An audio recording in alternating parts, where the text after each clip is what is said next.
Please be seated.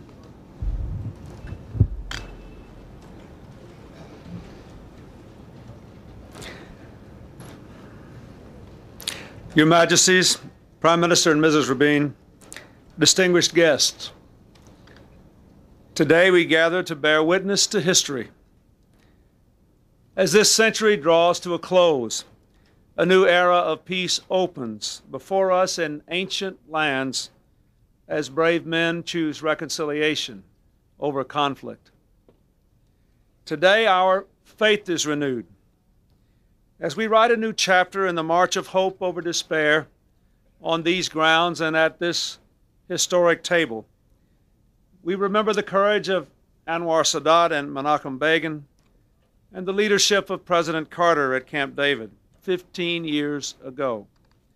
The efforts of President Bush to bring Israel and her neighbors together in Madrid 2 years ago.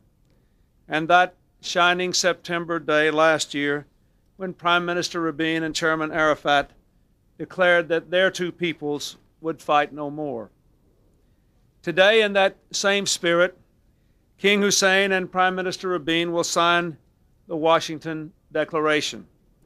After generations of hostility, blood, and tears, the leaders of the Hashemite Kingdom of Jordan and the State of Israel will solemnly declare, with the world as their witness, that they have ended the state of belligerency between them. From this day forward, they pledge to settle their differences by peaceful means.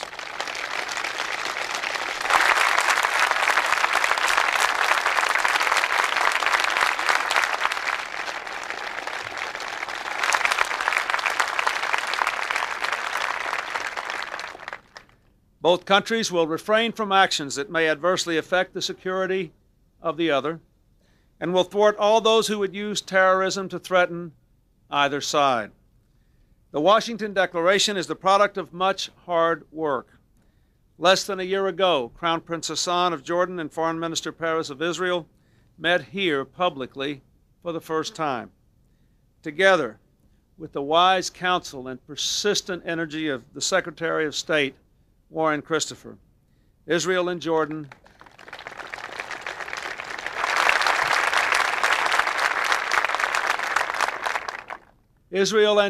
have pursued peace, and we are all in their debt.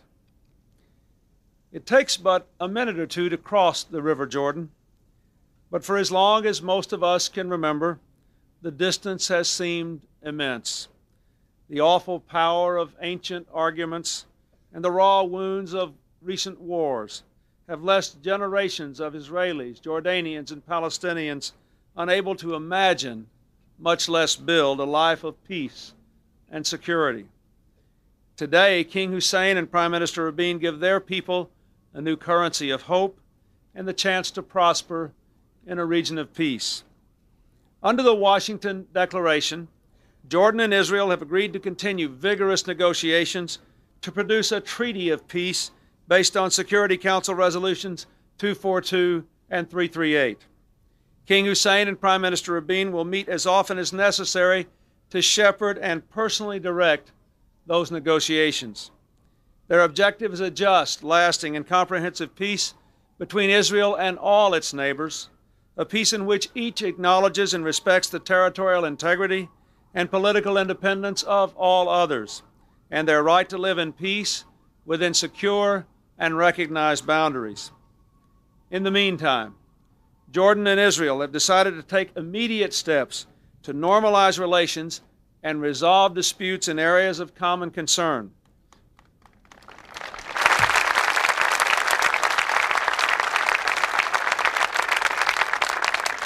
They have agreed to survey the international border based on the work of their boundary subcommission. They have resolved that negotiations on water resources should aim to establish the rightful allocation between the two sides of the waters of the Jordan and Yarmouk rivers. They have determined that their police forces will cooperate in combating crime with a special emphasis on drug smuggling. They have set up as their joint purpose the abolition of all economic boycotts and the establishment of a bilateral economic cooperation.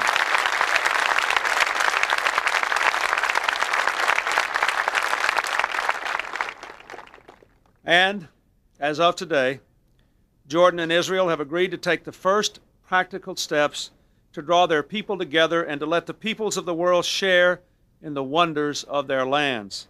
They will establish direct telephone links, connect their two nations' electricity grids, open 2 border crossings between their nations, including one at Aqaba and Eilat and another in the north. Accelerate the negotiations aimed at opening an international air corridor between the two countries and give free access to third country tourists traveling between their two nations.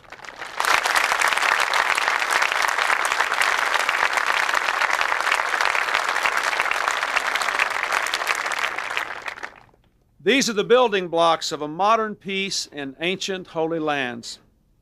Your Majesty, at our first meeting, after our first meeting, you wrote me a heartfelt letter in which you referred to your revered grandfather, King Abdullah.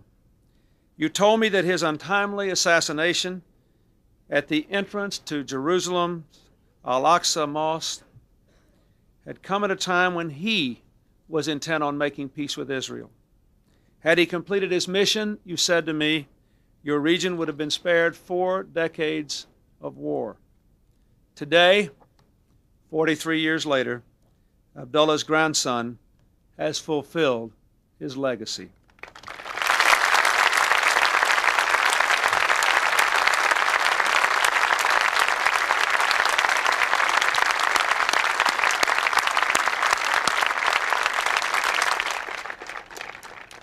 And in the declaration you will sign, your role as guardian of Jerusalem's Muslim holy sites, Al-Aqsa among them, has been preserved.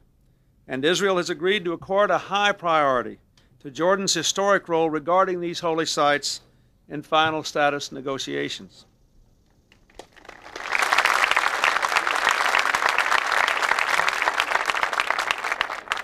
Prime Minister, when you first visited me in the White House, you spoke eloquently of your soldier's life, defending and guiding your nation through 4 bloody decades of struggling to survive. You told me your people had had enough bloodshed, that this was time to make peace. 10 months ago, you stood on this same lawn and shook the hand of Yasser Arafat, the leader of the Palestinian people. Today, you stand together with King Hussein, descendant of the Prophet Muhammad, to declare that Jordan and Israel have ended their conflict. In holding out to your people the hope of a normal, secure life, you, sir, have fulfilled the mission of your life and of all those who have fought by your side for so long.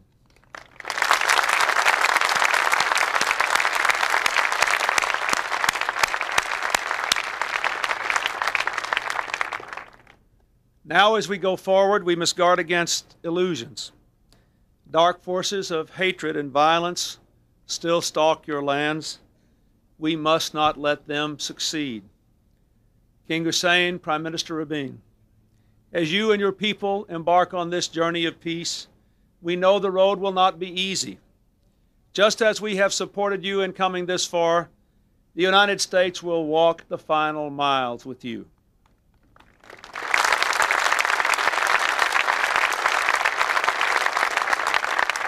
We must all go on until we ensure that the peace you are seeking prevails in the Holy Land and extends to all Israel's Arab neighbors.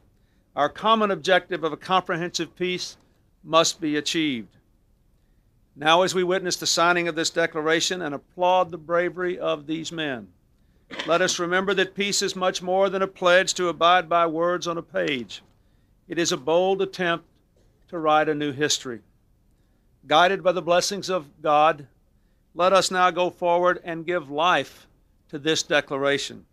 For if we follow its course, we will truly achieve a peace of the generations. Thank you very much.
President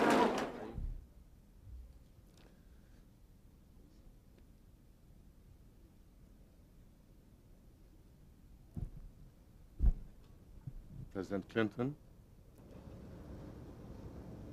Prime Minister Yitzhak Rabin, ladies and gentlemen.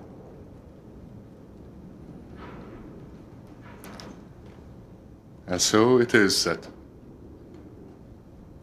on this day, at this house of the great American people, we have been able to take a historic step, which we hope and pray will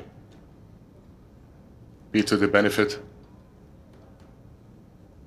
of our peoples within our entire region, Jordanians, Israelis, and others. This is the moment of a commitment and of a vision. Not all of what is possible is within the document we have just ratified, but a modest, determined beginning to bring to our region and our peoples the security from fear, which I must admit has prevailed over all the years of our lives. The uncertainty of every day as to how it might end. The suspicion, the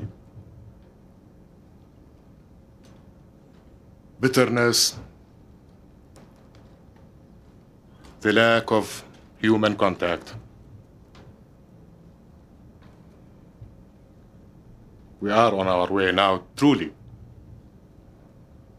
towards what is normal in relations between our peoples and ourselves, and what is worthy.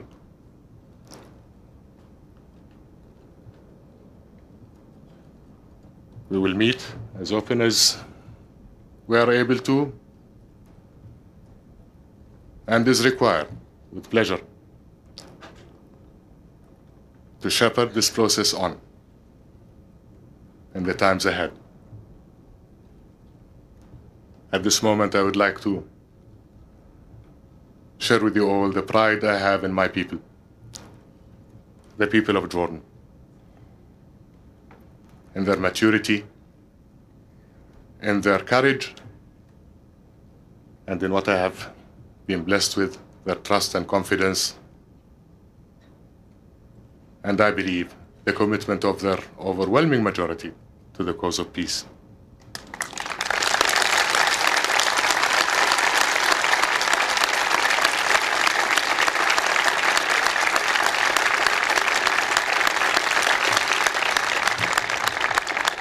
The term used in international documents as they affected us so far is the state of belligerency and the end of the state of belligerency. I think both in Arabic and in Hebrew, our people do not have such a term. What we have accomplished and what we are committed to is the end of the state of war between Jordan and Israel.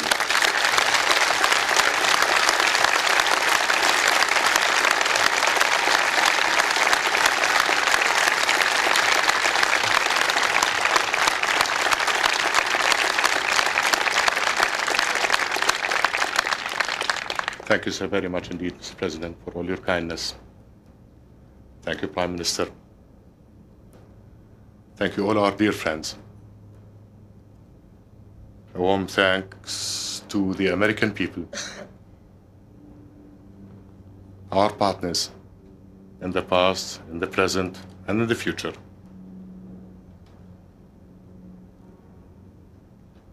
God bless you and bless our march for the future and towards the future of peace in our region. Thank you, sir.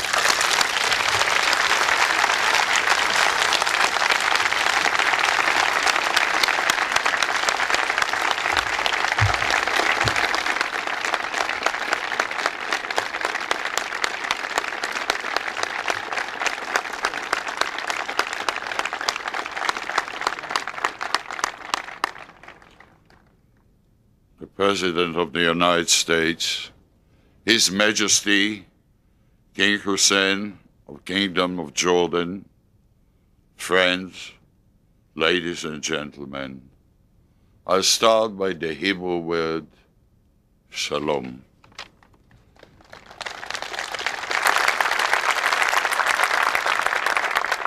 Millions of eyes all over the world are watching us now with great relief and great joy.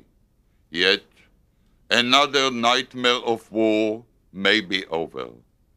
At the same time, millions of eyes in the Middle East are looking at us now with great heartfelt hope that our children and grandchildren will know no more war.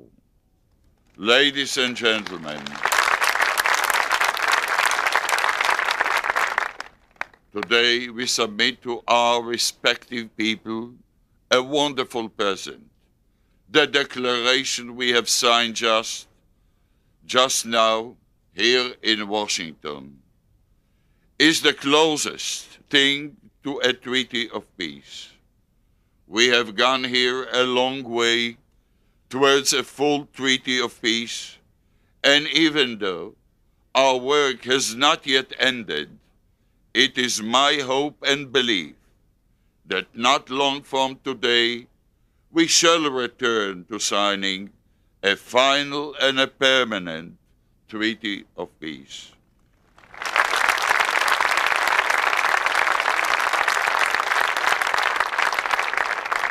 Mr. President, Your Majesty, it is dusk at our homes in the Middle East.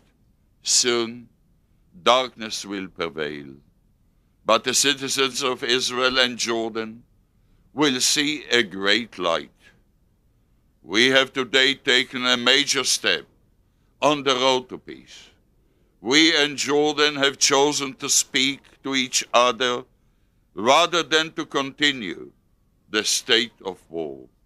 From here, in the distance of thousands of miles from home, I would like to congratulate today the inhabitants of Israel and of Jordan to remember the fallen in the wars on both sides and to tell children on both sides of the border, we hope and pray that your life will be different than ours. I believe that we are a small country with a big heart. We are aware of world agonies and suffering of human beings anywhere. At this hour, when we are celebrating here in Washington, Israeli defense soldiers, a medical unit, are trying to save the lives of thousands, if not more, of people on the verge of death in Rwanda.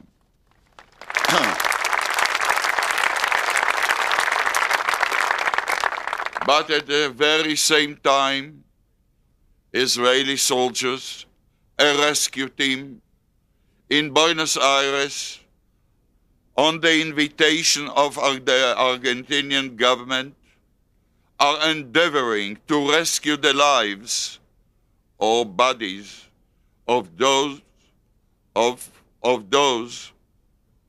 who were attacked, killed, and disappeared. Bodies of their own brothers as well as of the other human beings from building destroyed by vicious terrorists. This terrible crime was committed against Jews just because they were Jews. The Israeli rescue soldiers in Rwanda, as well as those in Argentina, together with their comrades in arms defending us at home, are the same side of the same coin. Mr. President, Your Majesty, there is much more in the Washington Declaration than parties were planning when they decided to prepare this declaration 10 days ago. It bears witness to our ability in Israel and Jordan to accelerate our efforts towards peace, to overcome obstacles, to achieve a breakthrough, and to put an end to 46 years of hostility. Mr. President, thank you. Thank you for all you have done for us and for what you will do. We embark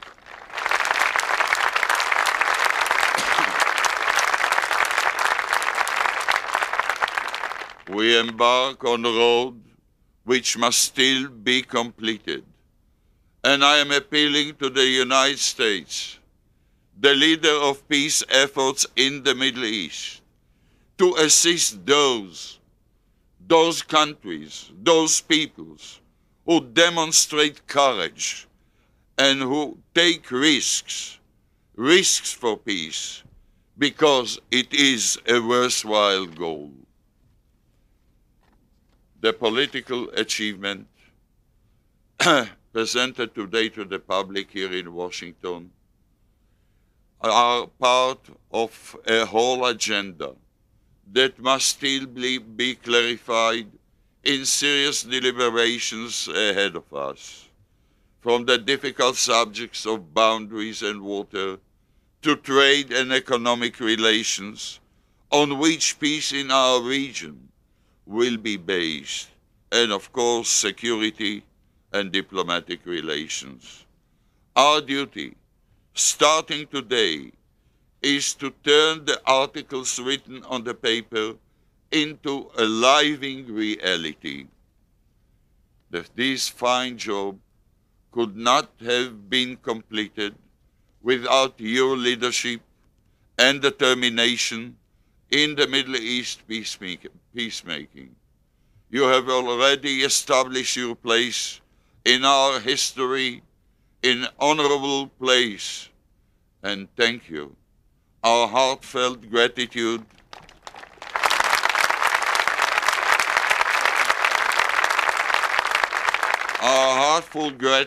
goes also to Secretary of State Warren Christopher and his peace team, who devotedly seek peace to generations of former U.S. administration members who have for years searched for a bridge between Israel, Jordan, and the other Arab peoples.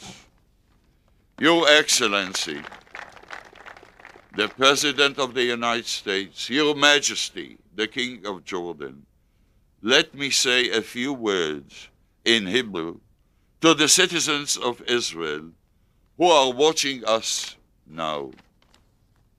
אזרחי ישראל היקרים, אנו מוסיפים היום עוד שלב בסולם העולה בדרך למימוש חלום השלום. השלום המלא עם ירדן הוא בר השגה. אנו נעמול עם ירדן כדי להביא אותו לידי גמר. כולנו מתברכים היום בהצהרת וושינגטון. ישראלים, ירדנים, כל שוחרי השלום והחירות בעולם. מחר בבוקר נקום כולנו לדף חדש בהיסטוריה שלנו, ועל כך ניתן לומר, זה היום מסע השם, נגילה ונשמח בו. ערב טוב לכם שם בבית בישראל.